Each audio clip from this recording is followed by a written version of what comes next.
when you try to put effort into sort of, you know, making something exciting and making it new and, you know, have the enjoyment of maybe making a small sort of quick movie sort of thing, but not coming across like just cheese masters, really.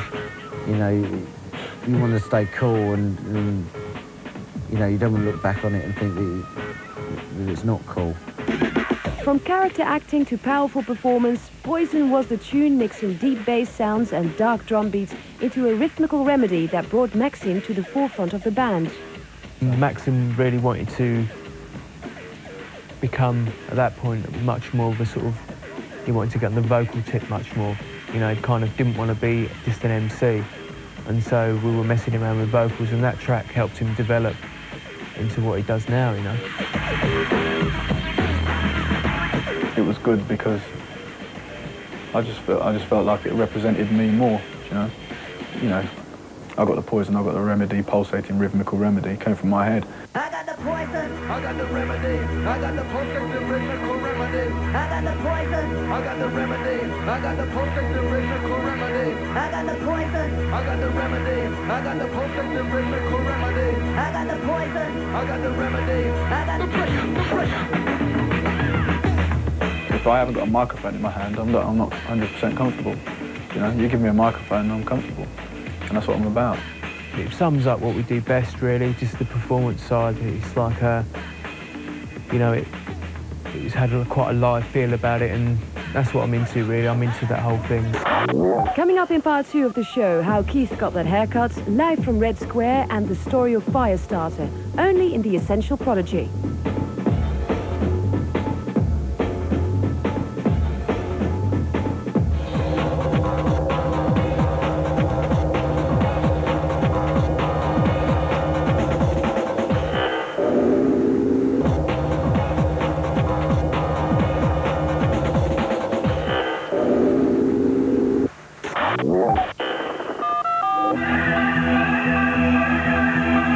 The tour that followed the release of Poison saw Prodigy taking a new direction, with Keith Flint developing his character within the band. Having the long hair was like a real kind of party, ravey thing to do. And I suddenly realised that, you know, I was still a part of that. And then I thought, and then you're getting into snowboarding and you know, some more, you know, a bit of a sort of street culture type thing going on there. You know, and I suddenly thought, I'm going to cut it all off and just dye it red. You know, one day I'm sort of having it dyed, and I said, have you got any clippers with you? And they said, yeah. So I just sort of like took the middle out and thought, well, I'll make it a bit wider and stick this bit up here. And went round Liam's, and Liam looked through his kitchen window and went, now what have you done? And he said, no, man, it's cool, I like it, I mean, I'm down with it. And at the end of the day, you know, if you worked. pull it off, you pull it off. You don't have it, do you? I mean, you know, I suddenly realised I won't be going to work again. I suppose when you sort of like, you leave school, you've got parents, my parents are extremely straight, you know, frighteningly straight. So they've drummed it into you, like, you know, you need to be getting a job, you need to be looking like someone always wants to employ you. And I suddenly realised that I don't have to, I haven't got an employer, I work for myself. This isn't work, I'm having a laugh, I'm in a band, and I'm just going to take the piss. Hiya! Alright, how you doing?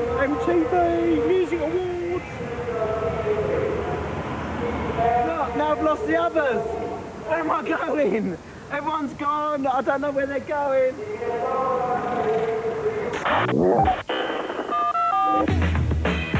If there's an award to be won, Prodigy always seem to go home with quite a few at our annual MTV Europe Music Awards. Here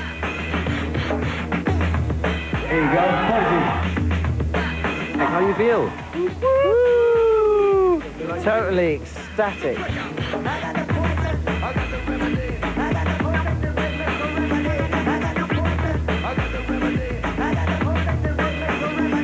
Best dance, best alternative, is it? And best video.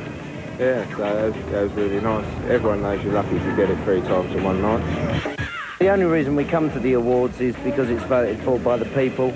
You know, we get the coolest people coming to our shows, so we're really lucky, you know. We don't have to play in front of a load of plums. We've got like cool people to play in front of, and that's who we respect.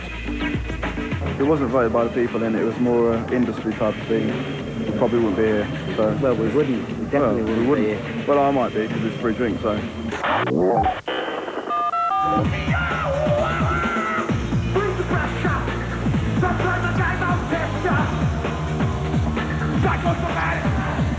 Prodigy have turned into an essential live act. Their performances are an event not to be missed, and when the boys are on stage, they take it to the max. I see myself as like two different people, you know. The way you see me now, and then there's Maxim in the Prodigy. You know, it's something. It's like Liam's music has brought something out of me. If you saw me on stage MCing before the Prodigy, I would have just been walking up and down the stage, just MCing. But because over the years, the music's brought something out of me, inside of me. It's just like the part of me which wants to do parachute jumps, or wants to drive cars fast, that wants to jump off cliff edges and whatever. That part inside of me has been brought out, and that comes out on stage. I love doing the festivals myself, you know, all the other bands. You get to know everyone, and, you know, it's just spending the summer travelling to all the festivals. I mean, it's probably what most people want to spend their time doing anyway. Listening to good live music, you know, and, you know, sort of soaking a bit of the summer up and stuff.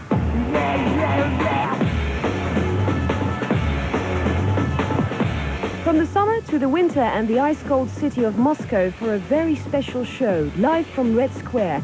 And Prodigy really did fire up the crowd from the start.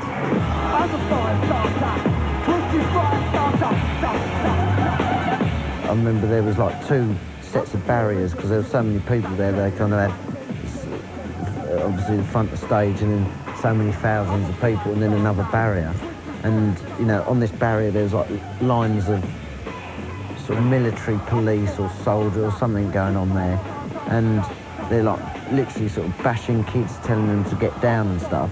I remember just sort of running around there and people soldiers trying to stop me, and me just getting through, and security sort of saying no, he's in the band, you know, but me not really sort of caring too much. Went to this second barrier and actually just pulled 2 of these soldiers down and used them to climb up onto the barrier, and, you know, stirred all these people up that were being told to calm down, stirred them up and, you know, got them jumping around. And to me, that the satisfaction of doing that and the lawlessness of doing that was unbelievable. You know, in Russia, suddenly, it proved to me that when you're on stage, you are lawless. What you want to do is what you want to do, and the buzz that overtakes you is unbelievable, and that really proved that to me, that you almost shocked yourself, because I don't think you push soldiers around in Russia, you know, sort of thing that you hear of people not being seen again. 1, 2, 3, 4.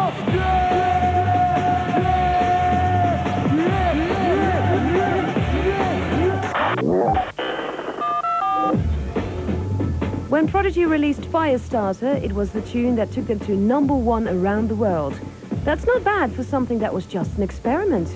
With Firestarter, it was literally like we were experimenting in the studio.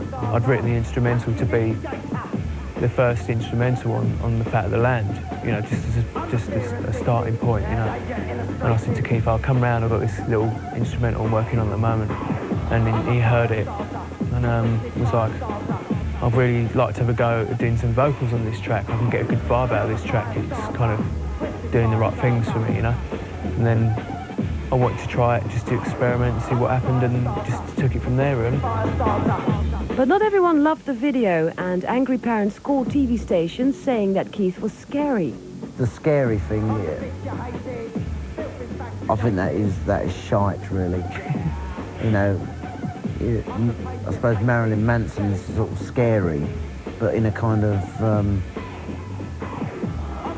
a proper horror, scary kind of way, and maybe, you know, like a twisted kind of way.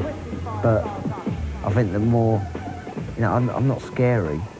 You know, I think I'm scary to people that are scared of expressing themselves and just scared of life in general, and, you know, just paranoid people, really. Raise the pressure. Come play my game, I'll test ya. Psychosomatic, addict, insane. Another powerful tune and another #1 single in the shape of Breathe, featuring a breathtaking performance from both Keith and Maxim.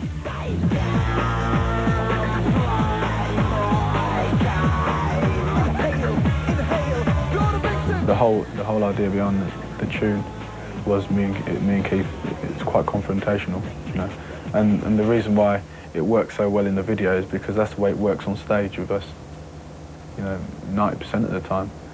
So basically we took the vibe which we create on stage and we put it in the studio. A #1 album followed with Fat of the Land, and a controversial video for the tune Smack My Bitch Up, which no one would play except MTV.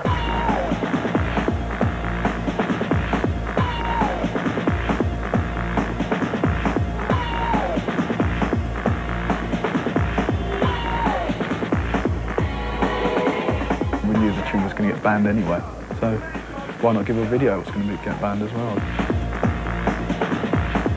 Even though certain people won't play that video, you know, you look at the video and you think, what's wrong with it, you know? I've seen worse films on TV.